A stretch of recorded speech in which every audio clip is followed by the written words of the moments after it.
Hello and welcome to Doni Jones Live. I am Doni Jones, your host, and so excited to be with you guys again this week.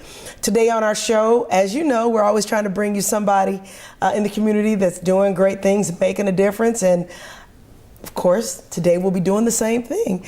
And today on our show, we have Pastor Ron Bonner. I know people see, like, he's laughing because we talked about how people sometimes say Bonner, but I knew better to say Bonner. Welcome to our show, Pastor. Thank you. Thank you. And well, thank you for being here. It's funny because sometimes I go back and look at our shows and I go, man, I always say I'm excited. But with today's age of young people doing activism and, you know, us trying to ride on the coattails of people such as yourself that are out there doing activism, it's always an honor for me to meet people that were like the trailblazers, and I consider you one of the trailblazers, Pastor. So thank you for what you're doing in our community. Well, I appreciate that very much. Thank you. Yes, and for those of you that don't know what he's doing in our community, why don't you talk a little bit about what you're doing right now? Or I know obviously you're a pastor and you're an activist, but what makes you who you are today? It's always based on the experiences that people have. Yeah. And being able to find a way to express yourself in such a way, if you're willing to make a change. Some people retreat and they don't do anything, and others find a spiritual energy that says things have to be different. And so you look at your own experience and you know that other people are being impacted the same way you are negatively. Right. And so you want to make a difference. You want to make this world better for future generations. And when you have children and grandchildren, and even a great-grandchild, then you really want to be engaged to try and create safe space for them to grow. So part of it is developing a place for your people to be able to grow and be able to fully realize themselves. And so you do it also for the community, because you just can't do it for yourself selfishly. You have to do it for others. And you're obviously doing that. How did you get started? Where are you from? I'm originally from Chicago, Illinois. Grew up in Chicago public school systems, went to the University of Illinois at Chicago. My undergraduate major was actually criminal justice. Oh my goodness. I worked for the city of Chicago for a while. I worked in corporate America.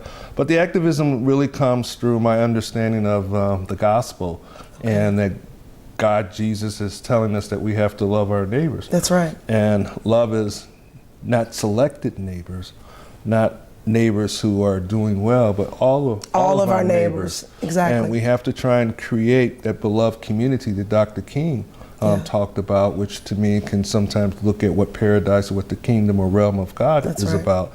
But it's a community where all people are treated with dignity. I think our politicians need to learn that. But we don't have that in our society. That's true. We don't. You know, we have too many divisions. A couple of weeks ago, I did a piece on Peace Starts With Me, and I really talked about what peace is not. Right. And you can't beat people into peace. That's oppression. Right. And when you have oppression, you also sow the seeds for revenge, retaliation, and hate. So it's about how do we create a world that God has called us to create, where we have dominion and not domination. How do we create that world, especially looking at how things are today? And once again, going back to the fact that you're a pastor, which you're making a difference in impacting lives.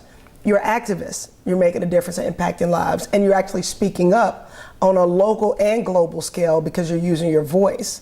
But what can we do on a day-to-day basis to see those changes? Because I see that we've grown a lot over the last 50 years in this country. I've seen progress in our community. I mean, the fact that you and I are sitting here espousing what we have to say and saying what we have to say and feeling confident about saying it, there's progress that's been made, but it's not enough progress. So what do we do? We, on the individual level, we're doing what we're doing now, is having conversation.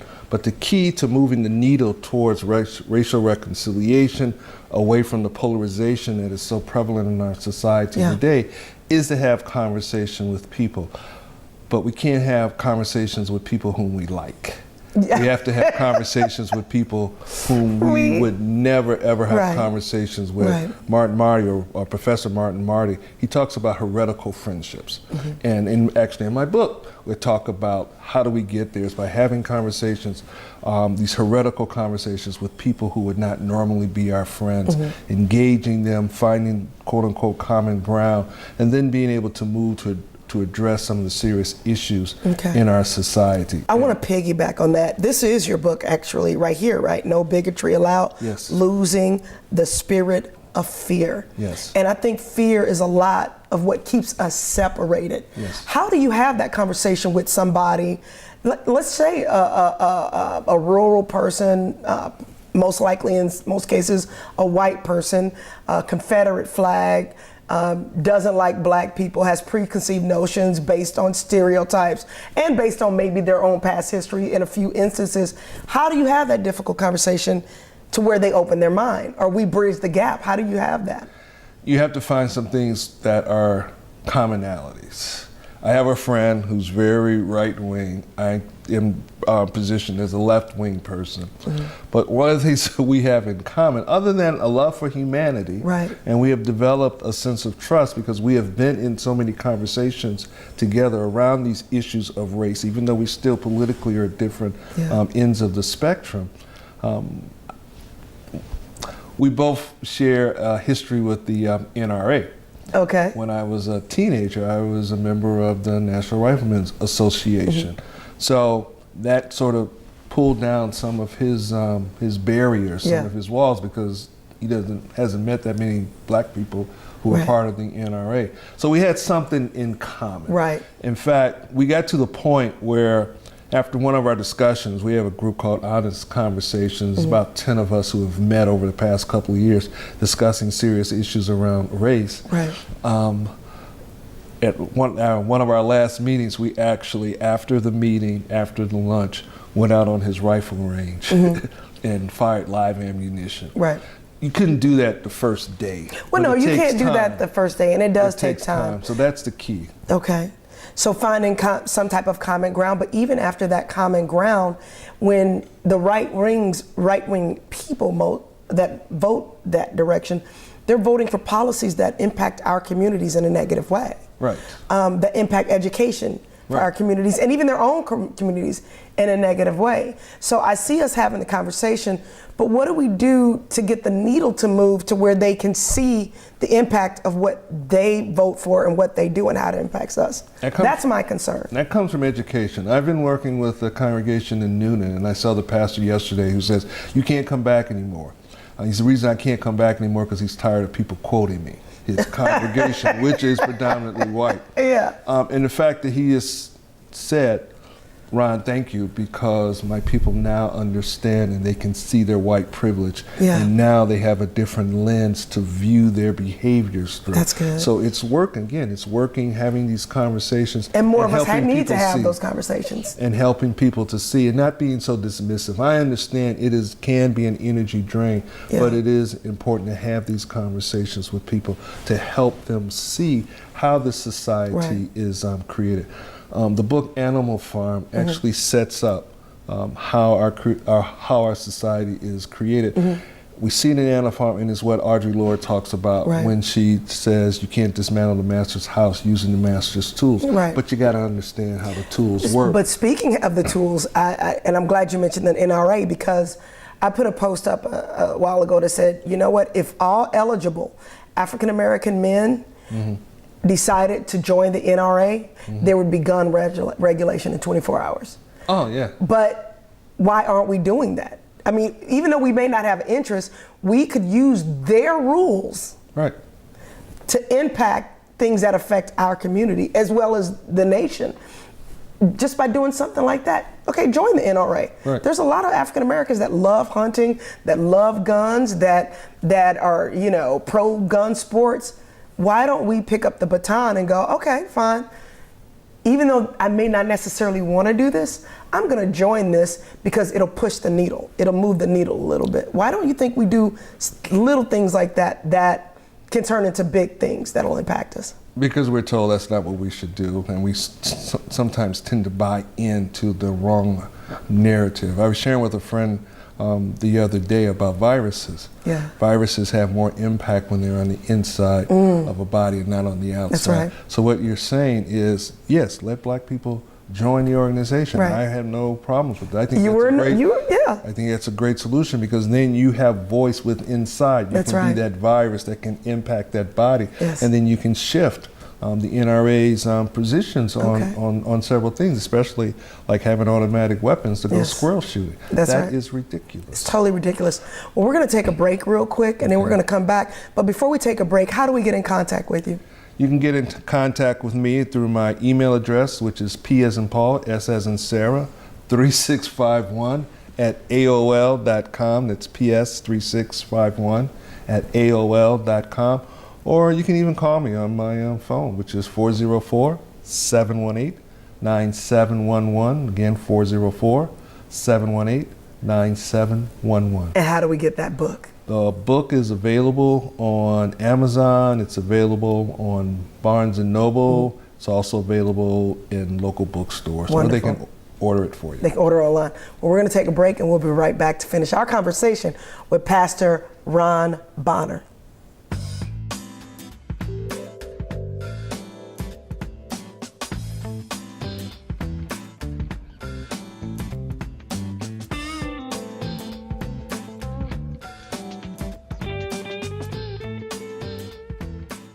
Welcome back. We are here talking with Pastor Ron Bonner about his activism, about his ministry, and about making a difference in our community that will last a lifetime. Getting back to what we were talking about, how we can do simple things that can have a lasting impact, such as joining the NRA, or such as going into rooms that we may not be welcome at and having difficult conversations. What are some other things that we can do as a community to start changing the direction of where we're going right now? Look for things that are of interest to the individual. You mentioned schools earlier. Yeah. I mean, our schools are definitely in decline. They are. And declining schools is a way to drive down the value, property values, That's and right. drive down values of communities. It's been said that at the end of enslavement, black people had 2% of the wealth of the country. Mm-hmm. People are saying that we have 2% of the wealth of the country right now. We have more income. I mean, we have what, $1 But we trillion don't have- in income, Yeah. but we don't have real wealth. We don't have And we spend more of our property and disposable things. income than other races also. We spend all of our disposable income, it seems like. Yes, sir. And we spend it on products and things that we could control. Yeah. But we don't. We give our That's money right. away. One of my friends once said is that we have a cash flow problem. I said, no, we don't have a cash flow problem. We have a Yeah. cash retention problem. There you go. And so monies come in, but they go out Exactly. immediately. They And- don't even circulate in our community. No. And that's something. But you had mentioned the hierarchy. And I wanted you to kind of tap on that a little bit and how that has worked in our society to keep people down. In the book, again, Animal House and Audre Lorde, what we see is status is created in our society. What we now refer to as the 1% was once landowners. And what that 1% does is it creates that status that people want to move towards, strive towards. But what they do is they create a level of protection, whether it's police departments or militaries, to protect them and protect their interests and basically to protect their wealth. Yeah. I've said that white supremacy is actually a wealth supremacy system. And so that is protected by military, it's protected by police. Next, then you build a pedagogy. And that pedagogy instructs people to believe that these people are entitled to what they have.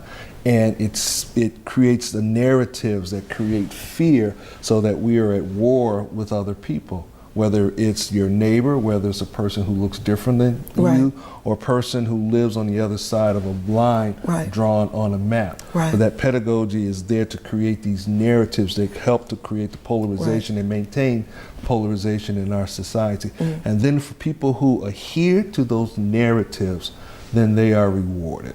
That's right. But they're not rewarded financially though, and they're not rewarded socially. They're rewarded with a feeling, like, because it becomes almost clannish, where if I stay right here, it's comfortable. If I step outside of this zone, I'm uncomfortable. And if I'm uncomfortable, I've got to find my way back. And so it's like a vicious circle. And I mention that is because when I came up, my father is Islamic.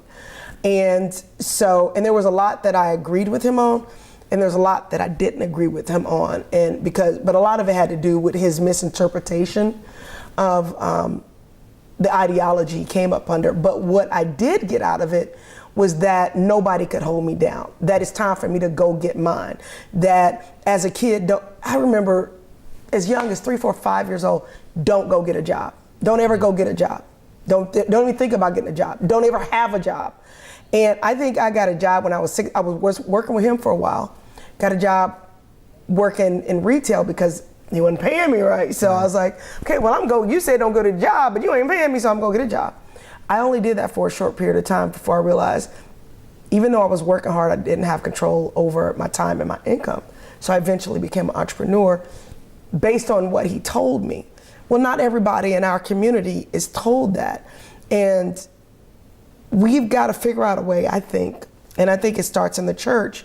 It starts in schools and it starts in churches, where we stop expecting somebody to do something for us.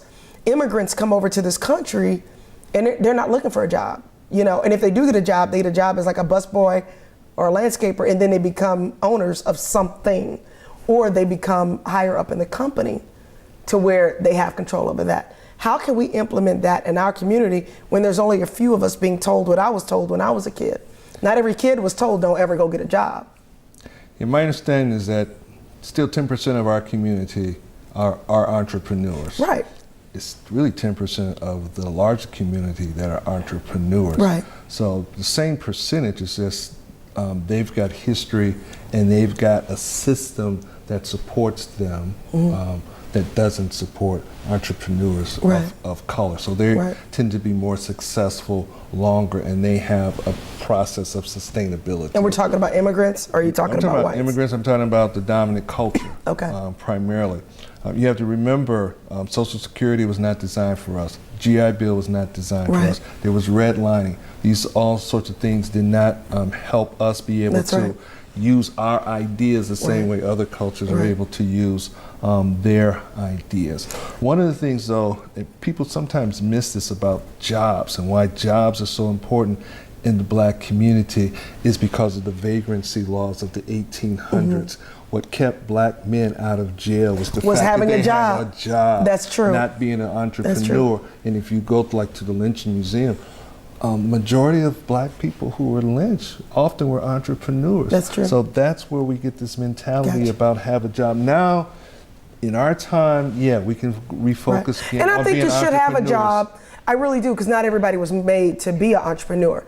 But I say that when I mentioned how my dad drilled that into me, I didn't go out wanting something from somebody because I felt like I had to go get it myself. Most of our society has a job. And that's okay, that's a good thing, but do something that's gonna empower you and impact your life. That's what I mean. So don't get it twisted. If you got a job, keep your job. Don't be going out quitting your job because I said so. But anyway, I wanna kind of talk a little bit about the role that the black church plays in moving the ball forward. And what's the status? Let's talk about the status of the black church. That's what I really want to say. What's the status of the black church right now? The black church is not a monolith. We talk about it as if it's a monolithic organization or organism where all people are in sync, unified, and doing something together. There are elements of the black church that are spread out over diverse methodologies, theologies, ideologies. I want to say the mythical black church is a black church that would have come out of the prophetic traditions of like Vernon Johns and Martin Luther King, Ralph Abernathy, church that understands how our society is working against us and is giving people hope so that they can resist the evil that is part of our society and want to make a difference, want to improve their neighborhoods, want to create jobs by being entrepreneurs so that people in the community can have a way to have a meaningful life and worthwhile work. So that is what the black church used to do. Now the black church is all over the place, and Sunday I made a comment about we have too many congregations that don't want to deal with the social issues of our they day. don't. What they want the pastor to do is talk about going to heaven and having grace. Right. Unfortunately, in many of those cases, heaven is Neiman Marcus, and grace is their favorite sales clerk who every now and then will let them use their employee discount. Right, right. So we have this misconception, and so what we do is we buy into that pedagogy of what is proper in this society so that we can be rewarded and actually be rewarded financially so that we can live life very comfortably, but we live it sometimes at the expense of others because we don't care about anyone but ourselves. The black church used to be a place where people could come together and But that's feel how we loved. started. After in slavery, that's how it started. We congregated and felt love. We congregated to get through the next day. We congregated because it was a place where we were free to be ourselves and impact the next generation. Somewhere along the line, our pastors became, and I know you're not in this vein, so I know you're not in this vein, but our pastors became pimps. And I see, and I'm not afraid to say that because I see it. And, you know, my dad used to say, if it looks like a duck and it walks like a duck, it's a duck. Well, if your pastor looks like a pimp, he's probably pimping y'all. But people, we don't want to talk about that. And there's nothing wrong with being successful. I'm not talking about that. I'm talking about pulling from the people but not giving back to the community. There's a church right now in Atlanta that has been there 20 years, one of the wealthiest churches in this country, but the surrounding area off of Old National, one of the surrounding areas around Old National is still poverty stricken. You know, it's still dealing with joblessness. And it's like we're oblivious to that. And so when do we get to a point where we say, okay, it's cool for you to be successful. It's great for you to have a jet. I want you to have an, because I like nice stuff. I ain't gonna get it twisted. But I have a responsibility to give back. When does that happen? When do we as a congregation say, wait a minute, whoa, whoa, whoa, whoa, whoa, whoa, whoa. We've sowed into this church. What are you doing to sow into the community? And I'm not talking about one program that helped like 50 single moms get a little car. I'm talking about impacting the community, buying up the real estate, helping people, you know, get their finances straight, buy homes, you know, buying up boarded up buildings. When do we do that? Long-term systemic change. There are, believe it or not, there are congregations who have done that. The problem is, I bet your congregation does that. I wish ours is too small to do that, but we are trying to work with some coalitions to do that. And we're trying to work with some of our larger congregations in our context to do some things around housing. So yes, but there are congregations that have money in Chicago. I know they have bought up housing development so that people can have decent places to live, who stand and fight to create legislation. My home church in Chicago, we actually built 2 senior citizens' homes while we were trying to build our sanctuary so that we could help some people. But it takes, again, coalitions. We have to build. But I feel like we're the ones together. that have to hold our pastors accountable. Well, you know, like the course. congregation, like if you, that's where their income comes from. So what's wrong with people waking up and going, listen, man, I want you to live large. I want you to have your pretty rings, and I want you to have your little jet if that's what you want. But this community needs help. One, people don't go to church often who live in the community. They live out from the church. Okay. And so they come to church on worship. They come to get fed. Sometimes they're not being well fed, but they are being fed something. And often it's because our society, again, is polarized, and people are selfish. So I'll give you a message about your own independent wealth, what God has in store for you. You know, I'm going to talk about Abraham. There's only one Abraham, but the message comes across that I can be Abraham. There's only one. You know, and so people become very selfish, and they're not concerned about the people whom they drive by on a Sunday morning to get to their church. So the pastors do need to do that. And the people should, but you have too many pastors who are, again, preaching these motifs of heaven and individual wealth, and you don't have to be responsible. There's no responsibility to your neighbor, and so people just come and leave wanting to better themselves, but they don't care about bettering anybody else. Biblical entertainment. It feels good though. It feels good. You know, and it sounds good. And we're going to take a break again, but I will say this: I've fallen victim to. Well, I'm never a victim, but I've chosen to be entertained and not be impacted at certain times. And I know I'm doing it. I'm sitting there going, okay, I'm not getting any meat out of this, but this is super entertaining to see him jump from verse to verse and make all these runs, you know, with all the scriptures that he knows. But this person sitting next to me has been in this congregation for 40 years, and her house is falling apart, and the church says they can't help her because it doesn't fall under the benevolence fund. Those are the kind of things that I'm talking about that bother me. Yeah, and bother other people. And they should bother you. Yeah. Thank you, Pastor, once again for joining us. Thank you, And Ms. thank Jones. you all for joining us. And we'll be back next week. But you guys, please get in touch with this gentleman because he's doing great things. He's making a difference. And also become an activist in your own world. It doesn't have to be a big thing. It could be just speaking up for somebody at church or speaking up for somebody at your job or standing up for something you believe in. Look at your own life and go, how can I impact? It may not be on the same level as what we're doing, but in your own way, you can make a difference. And I didn't really mention that that's our seed, but that's going to be our seed for the day, is that you go out, make a difference, be an activist in your life, and go forward and impact others. Thanks again for joining us. I'm Doni Jones. This is Pastor Ron Bonner. And once again, thank you for being with us this week. Bye-bye.